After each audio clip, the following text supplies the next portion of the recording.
फिर वे कालू कौवा सोने के लिए चला जाता है।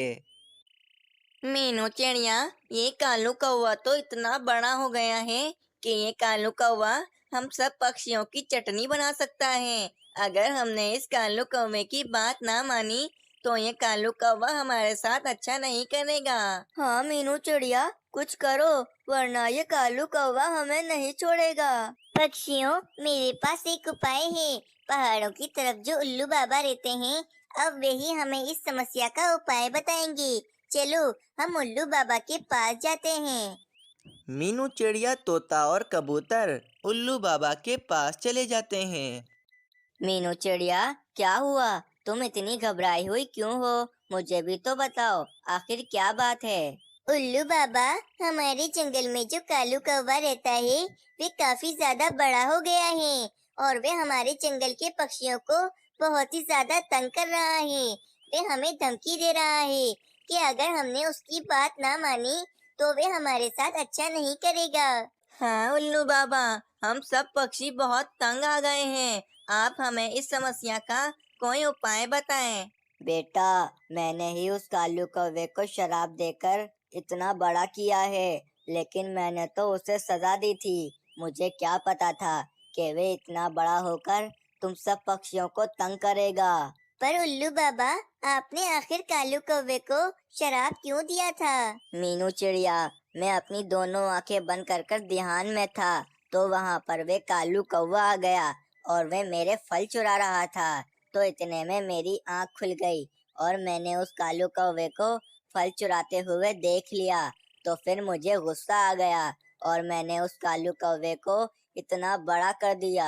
मैं तो समझ रहा था कि वे कालू कौवा बड़ा हो जाएगा तो उसे अपने किए की सजा मिल जाएगी, लेकिन वे कालू कौवा तो अभी भी नहीं सुधरा। चलो मीनू चिड़िया, मुझे उस कालू कौवे के पास ले चलो। मैं जाकर उस कालू कौवे को ऐसा शराब दूंगा कि वे पूरी जिंदगी याद रखेगा। हाँ उल्लू बाबा, आप हमारे साथ चलें और जाकर उस कालू कौवे को ऐसा शराब दें कि वे फिर दोबारा कभी भी हमारे जंगल के पक्षियों को तंग ना करे। फिर मीनू चिड़िया, उल्लू बाबा, तोता और कबूतर कालू कौवे के पास चले जाते हैं। मीनू चिड़िया, अभी देखना कि मैं इस कालू कौवे को ऐसा शराब दूंगा कि वह फिर कभी नहीं सो पाएगा। फिर उल्लू बाबा कुछ बोलते हैं और कालू कौवे को शराब देते हैं। देखते ही देखते कालू कौवा काफी ज्यादा छोटा हो जाता है। मीनू चिड़िया, अब ये कालू कौवा तुम सब पक्षियों के साथ कुछ भी नहीं कर पाएगा। देखो, ये कालू कौवा कितना छोटा हो गया है। चलो, अब मैं चलता हूँ मीनू चिड़िया। ये कहकर उल्लू बाबा वहां से चले जाते हैं। कुछ देर में जब कालू कौवा उठता है तो वे अपने आप को इतना छोटा देख काफी ज्यादा परेशान हो जाता है। मीनू चिड़िया, ये क्या हो गया मेरे साथ? मैं तो इतना बड़ा था, तो फिर मैं इतना छोटा कैसे हो गया? मेरे साथ ये क्या हो गया है? क्या क्या बोल रहे हो कालू कौवे? मुझे कुछ सुनाई नहीं दे रहा, थोड़ा जोर से बोलो। अरे, मैं इतना छोटा हो गया हूँ कि मेरी आवाज मीनू चिड़िया तक नहीं जा रही है। अरे, ये मेरे साथ क्या हो गया?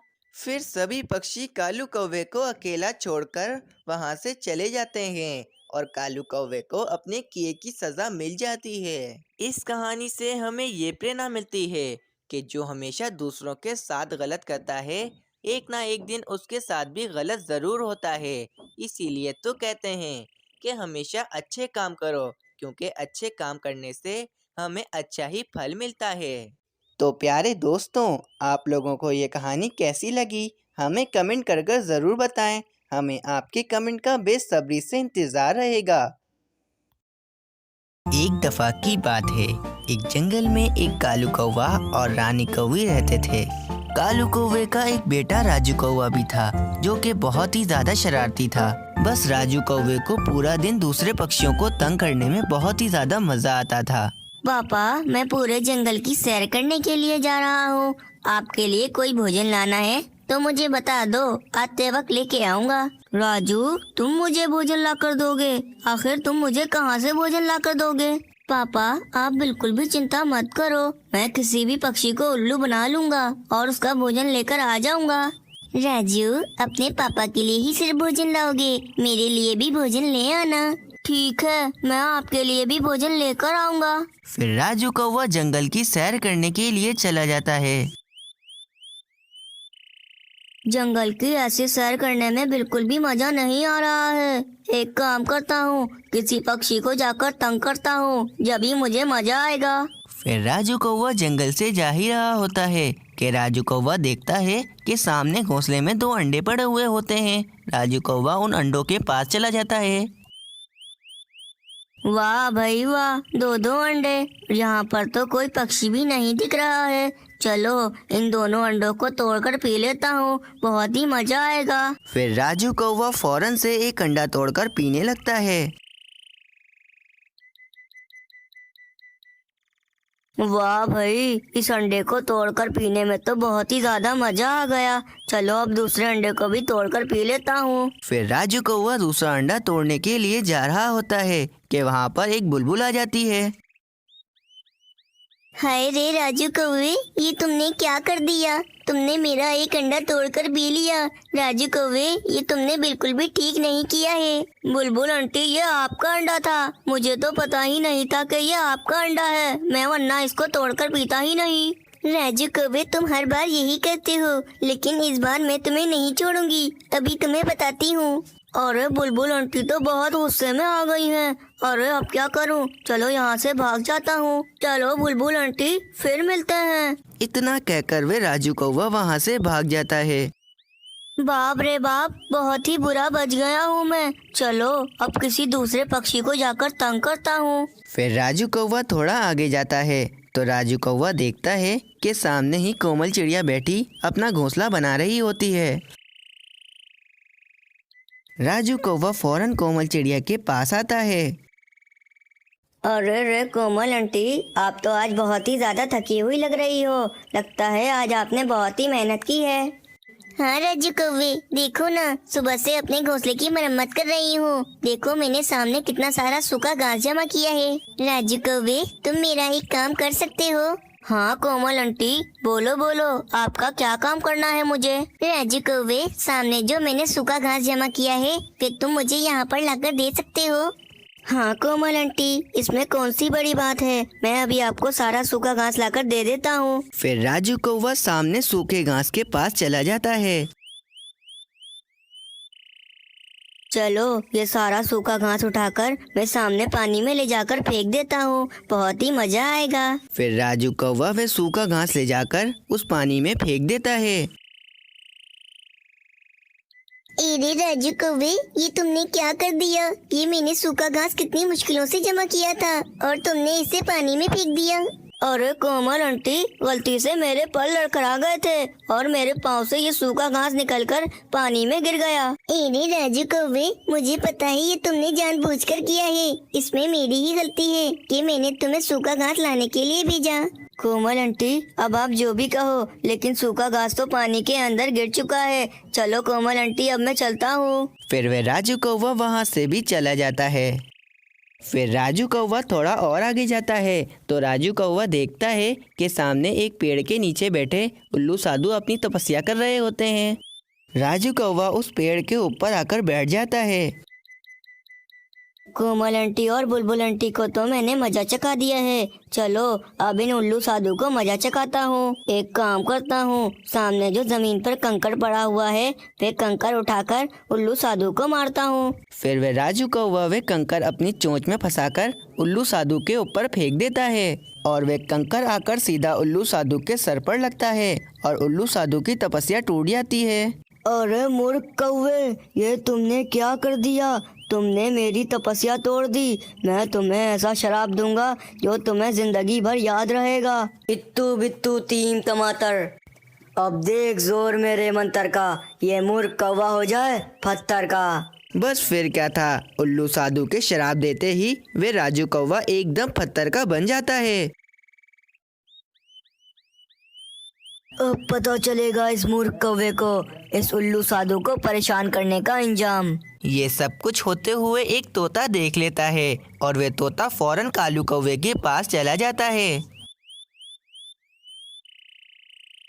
अरे कालू कौवे, गजब हो गया है। तुम्हारे राजू कौवे को एक उल्लू साधु ने शराब दे दिया है और राजू कौवा पत्थर का बन गया है। मिट्टू तोते, ये तुम क्या कर रहे हो? अरे मेरा राजू, चलो रानी, चलो राजू के पास चलते हैं। फिर कालू कौवा और रानी कौवी उल्लू साधु के पास चले जाते हैं। अरे उल्लू साधु, आपने मेरे राजू को पत्थर का क्यों बना दिया है? आप इसको कृपया कर क्षमा कर दीजिए। अगर तुम्हें अपने राजू कौवे को शराब से मुक्ति दिलानी है तो तुम्हें किसी दो पक्षियों की बलि चढ़ानी होगी। बलि चढ़ानी होगी? पर मैं किन दो पक्षियों की बलि चढ़ाऊंगा उल्लू साधु? वो मैं नहीं जानता कालू कौवे, बस तुम किसी भी तरह दो पक्षियों की बलि चढ़ा दो। पक्षियों की बलि चढ़ते ही तुम्हारा राजू कौवा इस शराब से मुक्त हो जाएगा। फिर वे कालू कौवा और रानी कौवी वहाँ से चले जाते हैं। रानी, अब हम लोग क्या करेंगे? हम लोग अपने राजू कौवे को उस शराब से कैसे मुक्ति दिलाएंगे? कालू जी, मेरी नजर में दो पक्षी हैं जिनकी हम बलि चढ़ा सकते हैं। कालू जी, अगर हम मीनू चिड़िया के बबलू चिड़े और मानू चिड़े की बलि चढ़ा दें तो हमारा काम बन सकता है। हाँ रानी, हम मीनू चिड़िया के दोनों बेटों की बलि चढ़ा देते हैं। फिर कालू कौवा और रानी कौवी मीनू चिड़िया के घोंसले की तरफ चले जाते हैं। बबलू चिड़े, मानो चिड़े, तुम दोनों इस घोंसले से कहीं पर भी मत जाना। मैं तुम दोनों के लिए भोजन जमा करने जा रही हूँ। फिर मीनू चिड़िया भोजन जमा करने के लिए चली जाती है। फिर कालू कौवा और रानी कौवी मीनू चिड़िया के घोंसले में आ जाते हैं। फिर कालू कौवा और रानी कौवी बबलू चिड़े और मानो चिड़े को अपने साथ ले जाते हैं। चलो रानी कौवी, अब हम इन दोनों चिड़ों को बलि चढ़ा देते हैं ताकि हमारे राजू कौवे को उस शराब से मुक्ति मिल जाए। रुक जाओ कालू कौवे, इन दोनों पक्षियों की बलि मत चढ़ाओ। इन दोनों चिड़ों की बलि चढ़ाकर तुम्हारे राजू कौवे को उस शराब से मुक्ति नहीं मिलेगी कालू कौवे। पर क्यों उल्लू साधु, आपने ही तो कहा था इन दोनों चिड़ों की बलि चढ़ाने के बाद मेरे राजू कौवे को उस शराब से मुक्ति मिल जाएगी। नहीं कालू कौवे, मैं तो सिर्फ तुम्हारी परीक्षा ले रहा था कि तुम अपने स्वार्थ के खातिर क्या किसी दूसरे पक्षी की बलि चढ़ाते हो, लेकिन तुम अपने स्वार्थ के खातिर इन दोनों चिड़ों की बलि चढ़ा रहे थे। कालू कौवे, तुम इस परीक्षा में असफल हो चुके हो। और कालू कौवे, अब सूखे के मौसम आने तक तुम्हारा राजू कौवा पत्थर का ही बना रहेगा। इस कहानी से हमें ये प्रेरणा मिलती है कि हमें अपने स्वार्थ के लिए दूसरों को हानि नहीं पहुंचानी चाहिए।